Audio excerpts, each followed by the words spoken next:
folks. Jeff Perry here from the Fiddle Jam Institute, here for iFiddle magazine for one more installment. This month I'm not at my normal studio. I'm on the road in a borrowed music room here.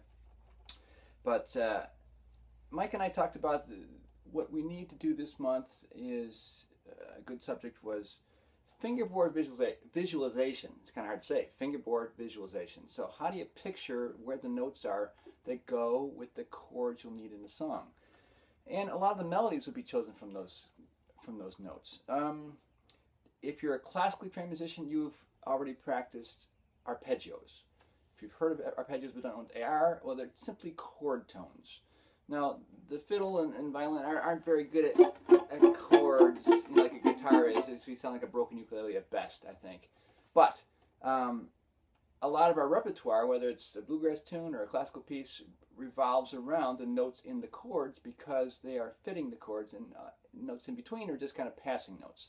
So if you know the notes in the chords and your fingers fly there effortlessly, you'll get a whole bunch, the majority of stuff will fall out of your fingers. You'll be able to picture where it is. So the best way is to go a little bit theory on it and know the names of the notes in the chords. We'll start with the most basic ones, say D. And we'll go over the three notes that are in it, and I'll talk about some tricks and tips on how to get in and out of those notes, out of those chords, and what to do with them. Okay? Here we go. So, a D triad, like we talked about, D major chord has three notes. And these are always based on the Do, Re, Mi scale. All right?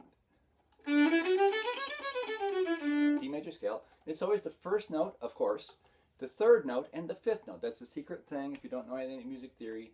It's always the first note, the third note, and the fifth note of the Do, Re, Mi major scale. So if you can memorize them, they are D, F sharp, and A. Now your chore on the violin is to memorize and picture where those are, any D, F sharp, and A on the fingerboard. Here's a chart you can check out. I will play. Open D. Second finger F sharp on the D string. Open A. Now we said D, F sharp, A on anywhere in the fingerboard. So there's an A down the G string, first finger. There's the D again, F sharp, A. There's a D, third finger on the A string. There's the first finger F sharp on the E string. And A, third finger on the E string. Now we'll just cover first position here. That's what most people use. So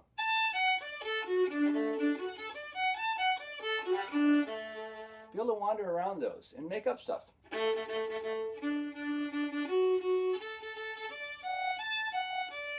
Sounds kind of pretty and harmonious, doesn't it?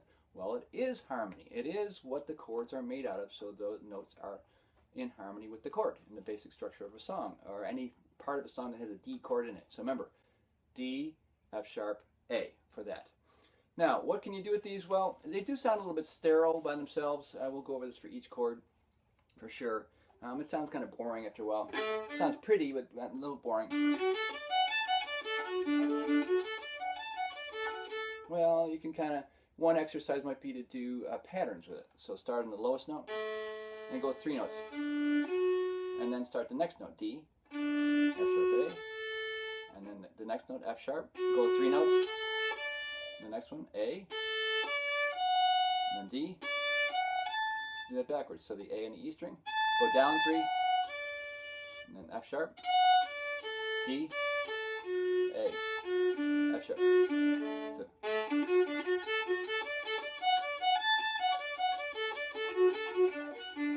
Sounds a little more like music, doesn't it? Start messing around with it. Get your fingers. It's about muscle training more than brain training this. It's only three notes to memorize. It's not a lot, right? But having your fingers fly over them effortlessly in a no-brainer fashion will be very useful to you musically. You'll see this stuff come up in countless songs and countless tunes. Bluegrass, as I said, bluegrass tunes, classical tunes, any kind of music has this because you want the melodies, which this is the king of the melody instruments, to be able to play notes that fit the chords, right? So this is the stuff. All right, let's go to another popular key, the key of G. All right, the key of G. G's, B's, and D's. Here it is, right? Here's the fingering chart. You seeing it? And it's G's, B's, and D's anywhere. So open G, B2, D open, and continuing, G3, B1 on the A string, D3 on the A string, G low 2 on the E string, and we can reach all the way up to B4 on the E string.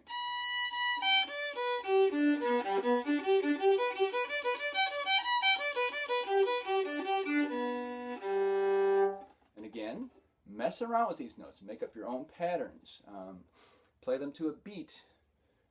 They will, on their own, sound a little sterile. Now, at this point, now that we're 2 chords into this little lesson, I will say, I'll add one more bit of theory. Remember what these notes are the first note, the third note, and the fifth note of their accompanying major scale? Yes, I would like to say that what you can also do is start throwing in the second note as a passing tone, or the 6th note of the scale. So what are they in G? G, A is the second note. And 1 past the 5, here's the 5, 6, E. There's another A there. All of a sudden, whoa, it's starting to sound like something, right? It's starting to sound like melodies. This is called the major pentatonic scale. So there's the magic. It's 1, 3, 5 is the skeleton of the scale, and add 2 and 6, and all of a sudden you start getting stuff. You'll learn. Oh, I've played that before. All my fiddle tunes are all that scale. Yes. All right. So there's the G. Memorize G. G, B, D. Let's go on to another popular one. A. Okay, A, C sharp, E. Memorize that. A, C sharp, E. A, C sharp, E. That's the one for A. A is very popular in the fiddle because it has our 2 topmost open strings. Alright? All that fiddling stuff comes from the key of A, a lot of it. Alright, so A, C sharp, E. You got it? And here's the fingerboard. As I talk through them, we'll start an open A, second finger C sharp, open E, high A, third finger on the E string, down on the D string, E1, C sharp on the G string. This can be played with lowered 4th finger, or high 3rd finger, sliding it up, and A, of course.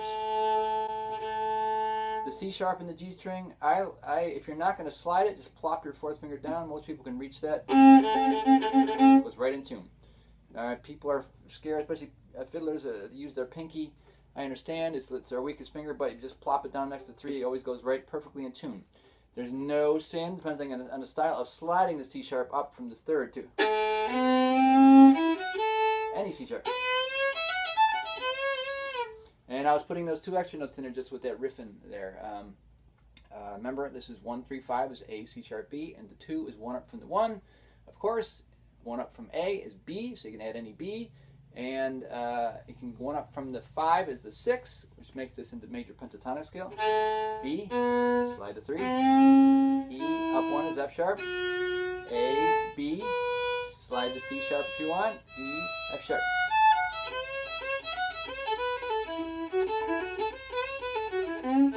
Already makes cool stuff, doesn't it? So, but the skeleton of it, the main bones is A, C sharp, E. Memorize that, internalize it, visualize it, and you'll be fine. Okay, C major. On the piano, this is the easiest one. It's all white keys. C, E, G. Got it? Memorize that. C, E, G. And this is the first note, the 3rd note, and the 5th note of the C major scale. All right? Now on the fiddle fingerboard, it looks like this. And I'll start playing them here. Of course, C is the 3rd finger in the G string. But of C, E, G's, there's an open G, of course, too. G, the C, E is the 1st finger in the D string. G is the 3rd finger in the D string. You got a low 2 C on the A string. You got an open E, a low 2 G on the E string. If you want to slide up, a high 4 past the B. We're cheating a little bit, that's out of 1st position, but know those, mess around with them.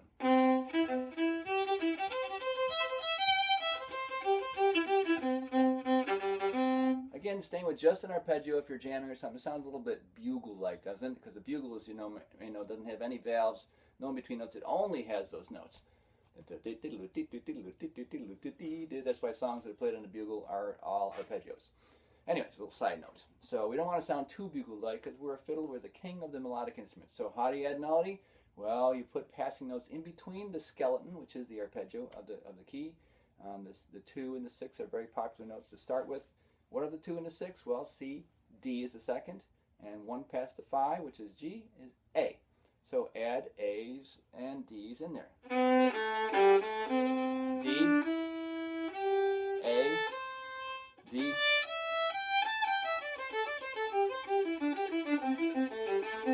But still, think and picture in your mind the main event, the main notes in the key of C, which are, again, C, E, G. Memorize those 3, and you're on your way for the key of C. All right. Next, we have the key of E. Not quite as popular for fiddle tunes. Sometimes E minor is more popular, but E is good to know. It's a favorite for guitarists who love that big bottom E chord that they can do. So, key of E. Here's the 3 notes: E, G sharp, and B. Memorize those 3. Just memorize them. Don't worry about flats and sharps, any key signature, circle fifths, none of that baloney. Just memorize these 3. It's not a lot to memorize. 3 notes, simple. You'll use this for the rest of your life. And you'll be able to base things off of this skeleton of the key. E, G sharp, B. Okay, see in the finger pattern? So we got E on the D string, high 3 or low 4 G sharp, B1 on the A string. We of course have open E. We have normal second finger on the E string, G sharp. We have the 4th finger B. We can play the whole triad on the E string alone. Mess around with that. Lower one, and on the G string we have B2 and low 1 G sharp. Sharp in the open string. My favorite note in the violin, by the way. It's the lowest fingered note. It's cool. Anyways. And you can do patterns 3 at a time.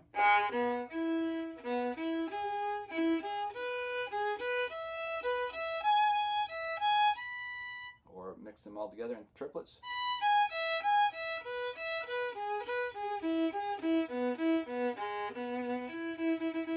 Mess around with them, and if you want to turn it into the major pentatonic scale, add the 2s and the 6s. The 2, of course, again, being 1 past the 1, and the 6 being 1 past the 5. 2, 5, 6. 2, 6. There's the 5, right? B is the 5.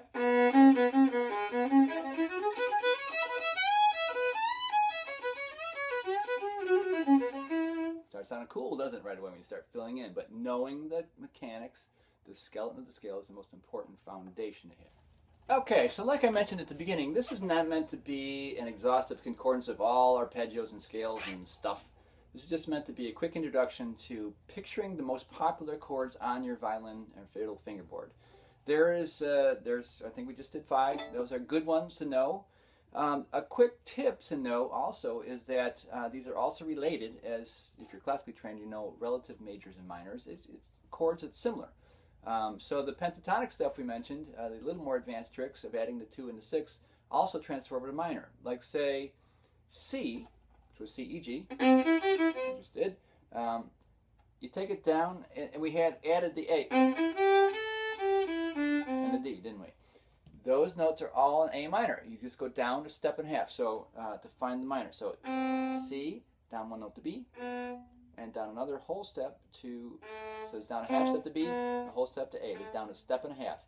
A, C, D, E, G is A minor pentatonic. So learning these things will transfer over into other keys, into minors. So if you know 5 majors, you also know 5 minors. Your fingers do, the muscles do. You don't have to think so hard about it. Again, it's not about thinking. The more we think, the worse we sound in music. So you want to get things to the point where you're not thinking about them, right? So it needs muscle training. And there's no other way I know around it other than just do them over and over. Repetition is your friend. So just know that when you're learning these things, they'll have double uses. It's not just boring. They are kind of boring and they are kind of tedious, I understand, but they will have many, many, many uses for you. and your playing will sound much more effortless if you get these under your fingers. There are many more keys. There are 12 keys altogether to learn muscular-wise. There's 15 keys to know if you need to know every key. There's some are doubled, like G flat and F sharp, the same keys. Some teachers argue that you need to know, be able to think in all 15 keys. I get it. Our muscles don't, though. Our muscles only need to know the 12. These are 5. You're almost halfway there. So, I hope you enjoyed this little missive on the chord tone skeleton of the key and scale stuff. This is the absolute basics of music theory. I hate that word. Music mechanics. I like the term better. It's just how music works. Music mechanics. All right, and it's muscle training, not so much brain training. Memorize those triads, and you can't go wrong. And learn to picture the fingerboards. It helps me a lot. It helps a lot of people I know. I'm a visual learner. I like to see things in my head before, so I can do them. All the above works. You can hear them. You get used to hearing them. You get used to feeling them. However you like to learn. All those things are in this study. So, happy jams, and see you next time.